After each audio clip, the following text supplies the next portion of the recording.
ওরা আসবে রক্তের সমুদ্র সাঁতরে, ধ্বংস পাহাড় পাড়ি দিয়ে, দ্রোহের আগুনে পরিশুদ্ধ হয়ে, মাটিকে প্রবল ভাবে প্রকম্পিত করে ওরা আসবে।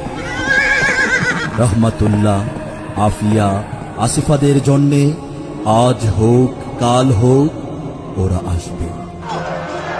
সীমান্ত ভেঙে আবার নতুন করে সীমান্ত গড়া হবে।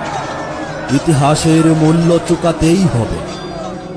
মরক্কো থেকে ইন্দোনেশিয়া, কাশ্মীর থেকে জেরুজালেম, কাশগড় থেকে কাচিন, বাবরি থেকে আকসা, রাসূল সাল্লাল্লাহু আলাইহি ওয়াসাল্লামের পতাকা তলে বাহিনী সমবেত হবে।